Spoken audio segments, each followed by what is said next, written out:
बेटा इस वीडियो के अंदर हमारी जो बिजनेस स्टडी है उसका part B business finance and marketing उसका चैप्टर नंबर 9 फाइनेंशियल मैनेजमेंट हम डिस्कस करेंगे। देखो सबसे पहले फाइनेंशियल मैनेजमेंट जो है बच्चों को बहुत ही टिपिकल चैप्टर लगता है, तो इसमें आपने बहुत ज़्यादा डिटेल भी नहीं जाना। जितना जितना डेफिनेशन मैंने यहाँ पे आपको लिख के मेंशन किया है सिर्फ उतनी ही डेफिनेशन आपने पेपर में मेंशन करनी है। तो हम सबसे पहले स्टार्ट करते हैं मीनिंग ऑफ फाइनेंशियल मैनेजमेंट से। तो जो फाइनेंशियल मैनेजमेंट है refers to management of flow of fund, कि आपके पास जो फाइनेंशियल मैनेजमेंट है, देखो फाइनेंशियल मतलब पैसा और मैनेजमेंट मतलब उसका प्रबंध करना।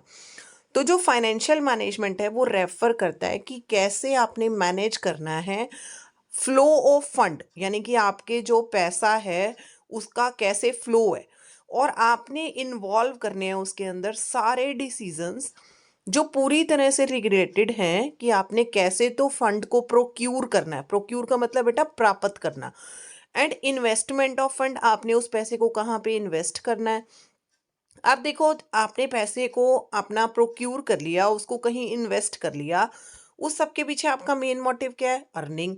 अब जब आप अर्निंग करोगे तो उस अर्निंग को आपने अपने ऑनर्स को कैसे डिस्ट्रीब्यूट करना है, ठीक है। तो जो फाइनेंशियल मैनेजमेंट है वो पूरी तरह से लिंक्ड हो गया कि कैसे आपने एफिशिएंटली एक्विजिशन करना है और कैसे आपने एलोकेशन करना है अपने फंड का, ठीक है जी। तो आपने एफिशिएंटली फाइनेंस को एक्वायर करना है, उसको यूटिलाइज करना है, और उससे जो आपकी अर्निंग होती है उसको आपने अपने जो भी ऑनर्स हैं उनके बीच में डिस्ट्रीब्यूट करना है, ताकि आपका जो कंपनी है उसकी पूरी तरह से स्मूथ वर्किंग चलती रहे।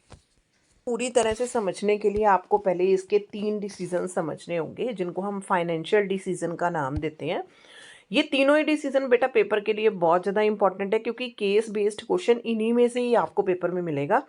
तो अगर तो केस बेस्ड क्वेश्चन मिलता है उसको कैसे आपने देखना है वो मैं आपको बताऊंगी, और अगर आपको अलग से ही वो पूछ लेता है कि फाइनेंशियल डिसीजंस को डिस्क्राइब करो, तो शॉर्ट में आपके पास ये पूरा यहाँ पे अवेलेबल है। तो देखो इन्वेस्टमेंट डिसीजन क्या है, यहाँ पे आपने लिखना है कि deciding about how the funds are invested in different assets. कि इन्वेस्टमेंट डिसीजन में हमने ये चीज़ डिसाइड करनी है कि कैसे हमारा पैसा जो है, जो फंड्स हमने एक्वायर किया है, उसको हमने अलग अलग असेट्स में लगाना है।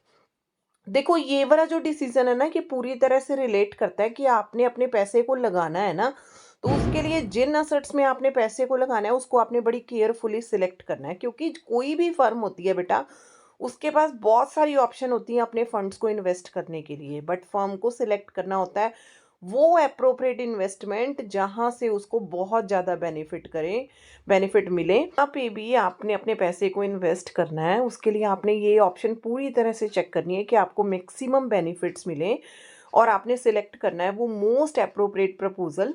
इसी सारे डिसीजन को ही हम बोलते हैं इन्वेस्टमेंट डिसीजन।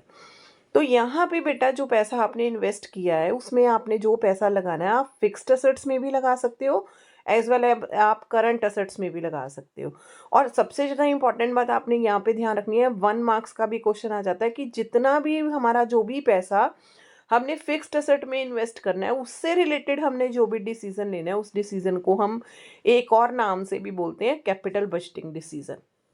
जो सेकंड डिसीजन हमने यहाँ पे डिस्कस करना है वो है बेटा डिसीजन ऑफ फाइनेंसिंग, जिसको हम बोलते हैं फाइनेंसिंग डिसीजन। मतलब कि कौन से सोर्स से हमने फाइनेंस और कैपिटल को रेज करना है।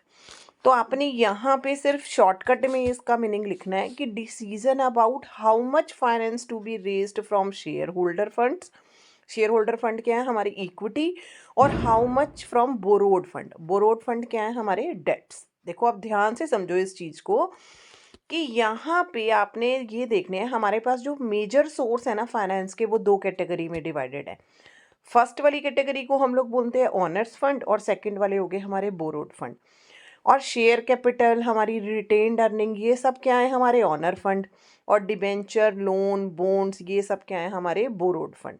तो यहाँ पे जो मेन कंसर्न है फाइनेंसिंग डिसीजन का वो ये है बेटा कि फाइनेंस मैनेजर को ये डिसाइड करना पड़ता है कि कितना पैसा उसको ऑनर फंड से लेना है और कितना पैसा उसने अपने बोरोड फंड से लेना है। डिसीजन है बेटा ये हमारे पास है डिविडेंड डिसीजन। इसमें आपने क्या लिखना है कि decision about how much of net profit after tax is to be distributed to the shareholders as dividend. तो सबसे पहले आपको ये समझना है कि डिविडेंड है कितना, ठीक है। और डिविडेंड हम कहते किस चीज़ को है? तो डिविडेंड क्या है बेटा? कंपनी के प्रॉफिट का वो हिस्सा जो कंपनी अपने शेयर होल्डर्स में डिस्ट्रीब्यूट करती है, उसको हम डिविडेंड बोलते हैं।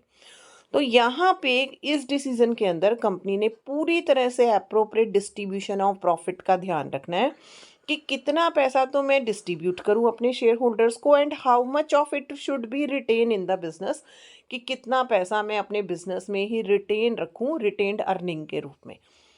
तो ये जैसे कि मैंने आपको बताया कि डिस्ट्रीब्यूशन ऑफ सरप्लस फंड से रिलेटेड डिसीजन है, क्योंकि जो फर्म का प्रॉफिट है वो अलग अलग पार्टीज के बीच में डिस्ट्रीब्यूट होगा। जैसे जो पूरा प्रॉफिट है उसको वो क्रेडिटर्स को भी मिलेगा, एम्प्लॉयज़ को, डिबेंचर होल्डर्स को, शेयर होल्डर्स को। और यहाँ पे आपने payment of interest to creditors करनी है, डिबेंचर होल्डर करनी है। अब देखो, डिबेंचर होल्डर को इंटरेस्ट देना, क्रेडिटर्स की पेमेंट करना, ये कंपनी की फिक्स लायबिलिटी है। So finance manager has to decide what to do with the left over profit of the company, ठीक है। जो पैसा हमारी फिक्स्ड जो लाइबिलिटीज़ थी उनको देने के बाद बच गया, फाइनेंस मैनेजर अब ये डिसाइड करेगा उस पैसे का मुझे क्या करना है। क्योंकि जो पैसा हमारे पास सरप्लस प्रॉफिट बचा वो तो या तो डिस्ट्रीब्यूट होगा इक्विटी शेयर होल्डर को इन फॉर्म ऑफ डिविडेंड, या हमारे पास ही रह जाएगा in form of retained earning, ठीक है। तो डिविडेंड डिसीजन में फाइनेंस मैनेजर ये डिसाइड करता है कि कितना पैसा तो मैं डिस्ट्रीब्यूट करूँ इन फॉर्म ऑफ डिविडेंड, और कितने ही पैसे को मैं अपने पास रिटेन अर्निंग के रूप में रखूँ। नेक्स्ट टॉपिक जो हमारे पास आता है वो आता है ऑब्जेक्टिव ऑफ फाइनेंशियल मैनेजमेंट। ये बहुत ही इंपॉर्टेंट क्वेश्चन है। तो आपने इस क्वेश्चन के अंदर लिखना है, the primary objective of financial management is to maximise shareholder wealth which means to maximize the current market price of equity share of the company। यानी कि जो सबसे पहला ऑब्जेक्टिव है फाइनेंशियल मैनेजमेंट का, वो जिसको हम कह लें ना फोरमोस्ट ऑब्जेक्टिव, वो यही है बेटा कि आपने जितने भी आपके शेयर होल्डर्स हैं, इक्विटी शेयर होल्डर हैं, उनकी वेल्थ को मैक्सिमाइज करना है। और जो वेल्थ ऑफ इक्विटी शेयर है वो डिपेंड करती है market price of equity share को। So, by keeping the objective of maximizing the wealth of equity shareholder, financial management department का जो पूरी तरह से एम होता है वो यही एम होता है कि आपने जो भी आपकी इक्विटी शेयर्स है ना, उनकी वैल्यू को पूरी तरह से इंक्रीज करना है। तो इसके लिए आपको क्या क्या चीज़ों को ध्यान में रखना होगा? सबसे पहले तो आपको इंश्योर कराना होगा कि पूरी तरह से अवेलेबल हो आपके पास सफिशेंट फंड एक रिजनेबल कॉस्ट के ऊपर, ठीक है। कि फर्म को, आपकी कंपनी को जितना पैसा चाहिए वो पूरा के पूरा पैसा अवेलेबल हो बहुत ही रिजनेबल कॉस्ट के ऊपर। अब पैसा आपके पास अवेलेबल हो गया, सेकंड इंपॉर्टेंट बात क्या है कि आपने उस पैसे को यूटिलाइज करना है। तो यहाँ पे आपने इंश्योर करना है, जो मेन ऑब्जेक्टिव हो गया फाइनेंशियल मैनेजमेंट का, कि ensuring effective utilisation of fund, कि जो पैसा आपने रिजनेबल कॉस्ट पे लिया है उसको आपने कैसे यूटिलाइज करना है।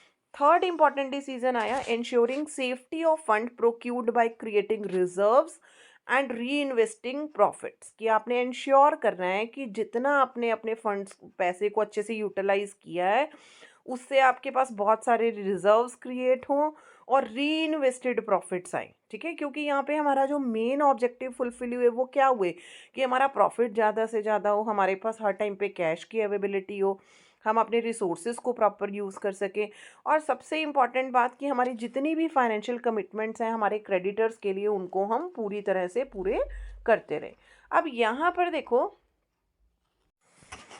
अब यहाँ पर जो सबसे ज़्यादा इम्पॉर्टेंट बात है वो क्या है कि आपने देखो मैक्सिमाइज करना है wealth of equity share holder को, है ना। जो हमने बोला कि हमारा जो मेन ऑब्जेक्टिव है, मेन ऑब्जेक्टिव हमारा क्या है, maximising the wealth of equity share holder. अब इसने क्या, शेयर होल्डर की वेल्थ को मैक्सिमाइज करने के लिए हमारे क्या क्या ऑब्जेक्टिव हुए कि हमें अपने प्रॉफिट को मैक्सिमाइज करना है, ठीक है जी। अपने पास अवेलेबिलिटी ऑफ कैश रखनी है जिसको हमने हेडिंग दे दी कि मेंटेनेंस ऑफ लिक्विडिटी, और उसके बाद आपने अपने रिसोर्सेज को प्रॉपर यूटिलाइज करना है। और सबसे ज़्यादा इंपॉर्टेंट बेटा, आपकी जितनी भी फाइनेंशियल कमिटमेंट्स हैं आपके क्रेडिटर्स के साथ आपने उसको पूरी करनी है। So by keeping single objective of wealth maximisation of equity share holder, जो आपके ये बाकी सारे के ऑब्जेक्टिव हैं ये पूरी तरह से अचीव हो जाएंगे। सो इस वीडियो के अंदर हमने अपने दो इम्पॉर्टेंट टॉपिक डिस्कस किए कि फाइनेंशियल मैनेजमेंट का मीनिंग क्या है, इन्वेस्टमेंट डिसीजन क्या है, डिविडेंड डिसीजन क्या है और फाइनेंसिंग डिसीजन क्या है। और उसके बाद हमने स्टडी किया कि हमारे जो फाइनेंशियल मैनेजमेंट है उसका ऑब्जेक्टिव क्या है। ठीक है, तो अभी इस वाली वीडियो के अंदर से आपने ये तीनों को बिल्कुल एग्जैक्ट लर्न कर लेना है, इन्वेस्टमेंट डिसीजन, डिविडेंड डिसीजन और फाइनेंसिंग डिसीजन।